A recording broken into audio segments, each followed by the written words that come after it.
తెలుగువారికి తొలి జ్ఞానపీఠాన్ని అందించిన కవి సమ్రాట్ శ్రీ విశ్వనాథ సత్యనారాయణ గారు. విశ్వనాథ వారి ఏ రచన అయినా సరే భారతీయ ఆత్మను, జీవుని వేదనను ప్రతిబింబించేదే. ప్రతి అక్షరంలోనూ అసాధారణ ఊహాశక్తిని, అద్భుత రచనా శైలిని నింపి పాఠకుల హృదయాల్లోకి పరుగులెత్తించగలిగిన శక్తి ఆయన సొంతం. తెలుగు సాహిత్య ప్రక్రియలో విశ్వనాథవారు స్పృశించని ప్రక్రియ లేదు. తన రచనల ద్వారా కులాతీత, మతాతీత విధానాలను ఎండగట్టారు. ఆధునిక తెలుగు రచయితల్లో ఆయన పేరు లేకుండా తెలుగు సాహిత్య చరిత్ర గురించి వివరించలేం.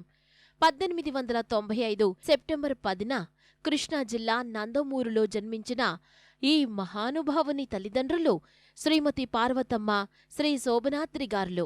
వీరిది సంపన్న కుటుంబం. కాని ఆర్థిక పరంగా ఎన్నో సమస్యలు ఎదుర్కోవాల్సి వచ్చింది. మహదాశయాలు, ఆదర్శాలు ఉన్న విశ్వనాథవారు తమ ప్రసంగాల ద్వారా ఏదైతే నొక్కి వక్కాణించారో అదే ఆచరించి చూపారు. అద్భుత రమణీయంగా బహువిధ రచనా ప్రక్రియలతో యుగాలకు సరిపడా వడ్డించారు.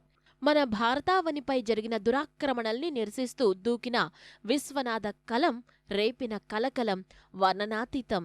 దేశ స్వాతంత్రోద్యమ సమరకవి ధీరోదాత్తుడు, సాహిత్య సమర భీముడు, జాతి చైతన్యానికి నిలువెత్తు బావుట ఆయన సృష్టించిన మహానవలేతిహాసం 1000 పడగలు. అలాగే భారతజాతి ఔన్నత్యాన్ని, సనాతనత్వాన్ని సనూతనంగా, వినూత్నంగా నిత్యనూతన జ్ఞానపీఠం, అదే పరమాద్భుత చిత్రరాజమైన ఏకవీరగా చిరస్థాయిగా మన తెలుగు హృదయాల్లో నిలిచింది.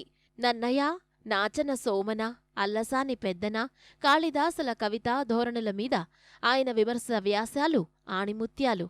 ఆంధ్ర సాహిత్య చరిత్రను భారతావరణము వంటి 10 రేడియో నాటికలుగా మలిచారు.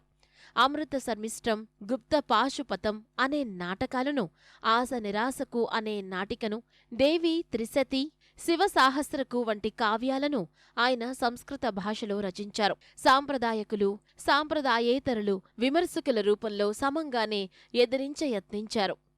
అన్నిటినీ తన కలం బలంతో త్రిప్పికుట్టిన సునిశిత బ్రహ్మాస్త్రధారి విశ్వనాథవారు ఈ తరం సాహిత్యానికే కాదు, సార్వకాలీన భారతీయ సాహిత్యంలోనే ఓ హిమవన్నగం.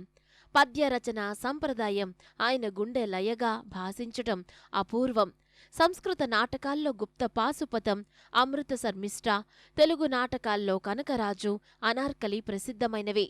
కొలవెన్ను రామకోటేశ్వరరావుతో కలిసి త్రివేణి అనే దైవమాసికాంగ్ల పత్రికకు సంపాదకులుగా వ్యవహరించారు. జయంతి అనే దైవమాసిక తెలుగు పత్రికకు సంపాదకత్వం వహించారు. కొంతకాలం ఆయన ఆంధ్రప్రదేశ్ సాహిత్య అకాడమీకి ఉపాధ్యక్షులుగా ఉన్నారు.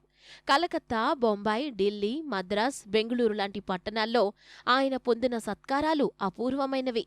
కవిగా, పండితుడిగా, నవలా రచయితగా, నాటకకర్తగా, విమర్శకుడిగా, గాయకుడిగా రాణించిన విశ్వనాథవారు 1976 అక్టోబర్ 18న తనువు చాలించారు. విశ్వనాథ రచనల్లో జీవుడి వేదన అనే మాట తరచూ వినిపిస్తుంది. ఇది ఆయన స్వేచ్ఛా చింతనకు ఒక ఉదాహరణ.